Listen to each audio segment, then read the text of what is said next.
It was cool. Happy to have the fans back for sure. And locked it in the second inning, which was good. So felt good. It looks like you found a lot of success with the breaking ball in the second inning. Is that something that you came into the game working on? No, I've worked on everything. I don't know, I just need to build up my pitch count, basically. All my pitches are pretty much where I want them to be. Every time you take the mound, one pitch is a little bit better, a little bit worse. But today I found the command of it in the second inning. And how many pitch counts what's kind of your goal to get ready for the season? Today was like between 30 and 40, I think. I think I threw 27. Just kind of a slow build. I had like 15 every time out. I think I'll have 5 starts in the spring. So I'd be like 30, 45, 60, 75, 90, and then be ready to go. So that's just kind of a general template. Thank you. Yep. How do you evaluate spring training? Like, what do you try to take out of it for as much as you throw during the off season? Yeah, it's mainly command. It's how many strikes did I throw? Did I put the ball where I wanted to more often than not? That's pretty much it for me. You get 4 or 5 pitches to sharpen up. I felt like my fastball command was okay after the first hitter of the game. Cutter command was pretty good.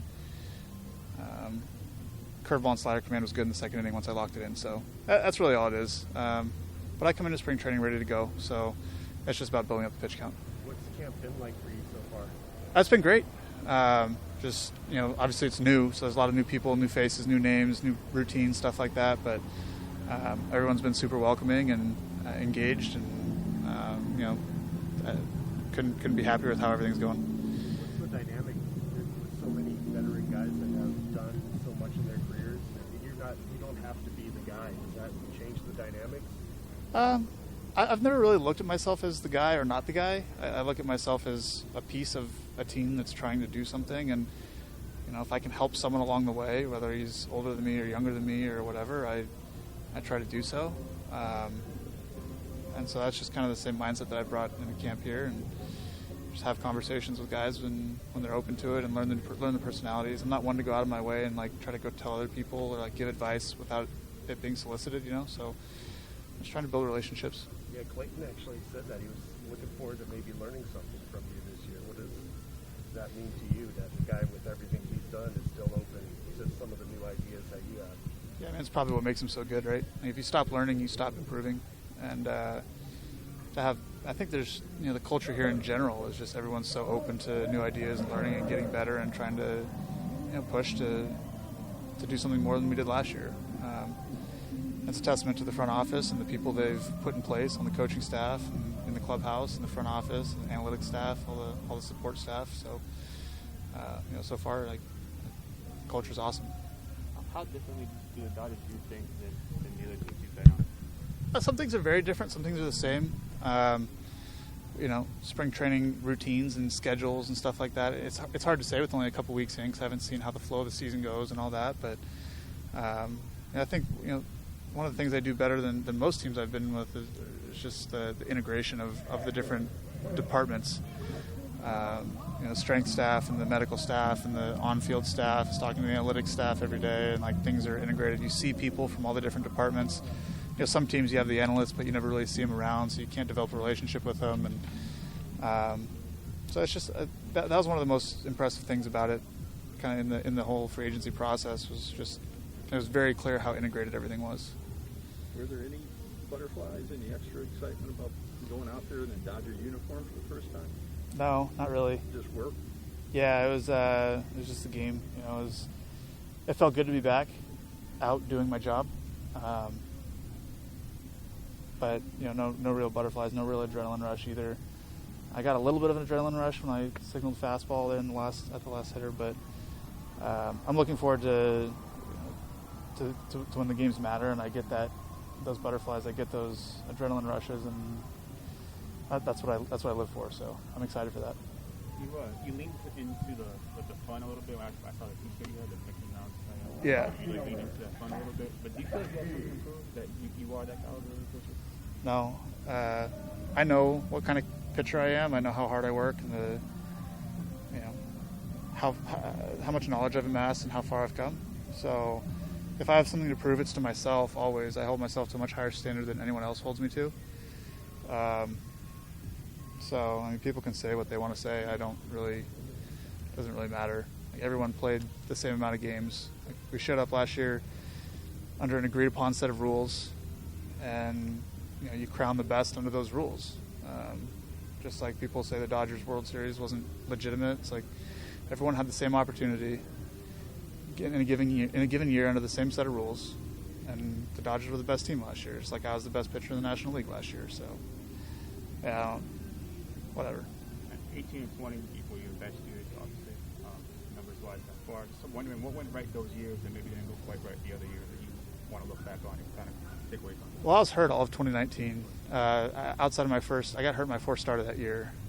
Tore 2 ligaments in my ankle, pitched through it, and my mechanics completely changed. My command suffered, my velocity went down as I compensated around that. But during that time, we had a couple other injuries on the staff, and we were trailing Minnesota in the division, and it was important to me to go out there and take the ball and try to perform for the team and help the team win. And when I'm healthy, I'm really good. After if you look at from 2017 on, middle of 2017 on, when I finally clicked in my slider and I changed my entire game plan, started throwing a lot more off-speed stuff, got away from people telling me I had to throw 60% fastballs or 50% fastballs. I leaned on my curveball a lot more, and then 18 I developed my slider, and since then I've been a completely different pitcher. And if you look at 2019, even I had really dominant outings, but they were just mixed in with outings that blew up because when I would get in trouble, I couldn't command the ball enough. I didn't have the velocity and stuff to be able to get out of it.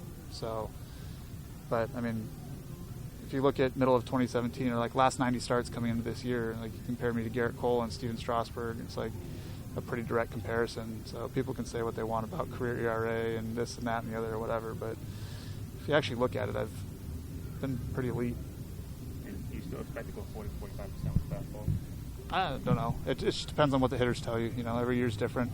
Sometimes the league hits fastballs better, sometimes they don't. Sometimes you're executing fastballs, but you got to read the hitters. So there's no set percentage, but when you have 4 or 5 plus weapons in your arsenal, it's a lot easier to do that. Do you expect the ball difference to be much of a difference? I don't pay attention to that stuff.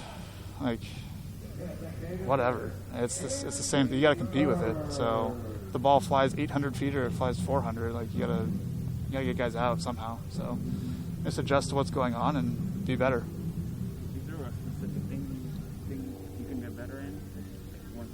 Yeah, of course. There's a lot that I can get better in. Now, it doesn't mean that the results on the field are necessarily going to be better or not, but I look at the process. And I can command the ball better for sure, especially on first pitches. I can get ahead in the count a lot better. Off-speed command is still shaky at times. Just being able to land breaking balls for strikes at will. I can throw harder for sure. There's a lot left physically that I haven't been able to tap into. I've been trying for a couple of years to figure out what it is, but I got to throw harder to maintain pace with the league. There's always stuff you can get better at. Understanding reading hitters, I'm already pretty good at that, but you always miss things. You can get better at that. Leadership is a big one that I'm working on, just in the clubhouse and with young guys, and also with my my companies outside, trying to lead people. There's a lot. There's a ton.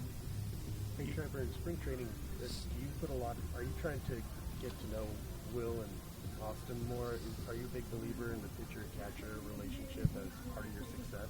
Yeah, for sure. It's mainly the pace. If you can get on the same page and you're thinking along with each other, the pace of the game goes a lot quicker, and it swings things in favor of the pitcher because the hitters almost feel like they're on the defensive when they step into the box because you're rolling. You have to shake off a lot, call time, mound visit, this, that, and the other. Hitters are a lot more comfortable. So that's just one part of it. Framing pitches is big. Understanding how quick do I need to be to the plate to give you guys a chance to throw runners out? How much do I need to hold them? Just little things like that. Talking about stuff. Catchers notice something with some hitter. After the first at bat, they come in. They got to feel free to talk to me and understand that I'm going to be open to it and be willing to use that information. So yeah, it's super important. But it's not just the catcher; it's the pitching coach, it's the position players, it's everybody in the dugout. Just you got to build a relationship so that they understand when they can come to you and talk, and how to phrase that and how to go about it so that it's productive for everybody. So yeah, it's part of the process. Got to build those relationships. Have you had the conversation about pitching him fourth day yet? We've talked about it a little bit, not in any formal way. I don't know when the right time for that is, but there's so much talent here, obviously, that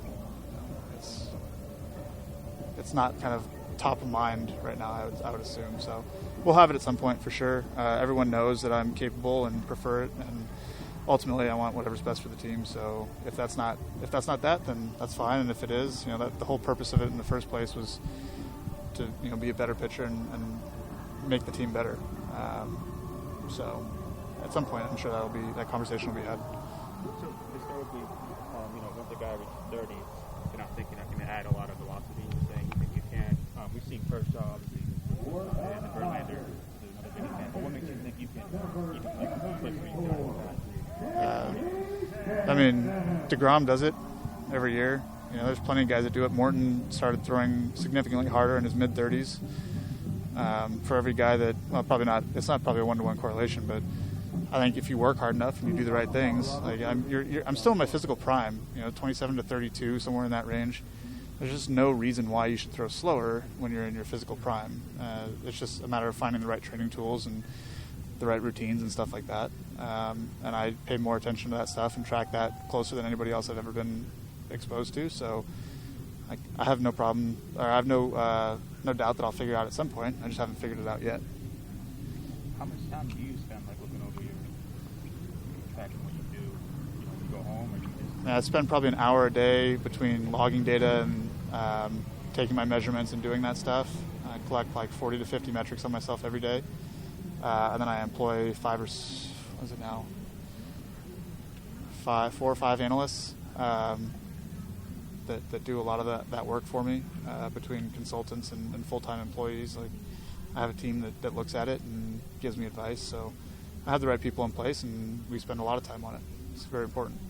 Will you take that information start to start, or do you want to see like a 3 or 5 start sample size before you make any adjustments to whatever you're analyzing? We have some that's like a 3 to 5 start rolling average. We have some that are like season to season averages. We have some that are day to day averages. You walk into the clubhouse and you do your measurements and you're like, oh, I'm really down today. My readiness score is this, and I need to pull back. Or, oh, I'm really up today. I can go throw harder and get some work done, or whatever the case is. So we've gotten to the point where we're pretty good at predicting what's actually going to happen out on the field, just based on my measurements that day and a couple days leading up to it. But it goes for everything. It goes for sleep. It goes for nutrition. It's what you do in the weight room, what you do on the field, how hard you throw, how much you throw, like how much what recovery protocols you do, stuff like that. So it's pretty involved.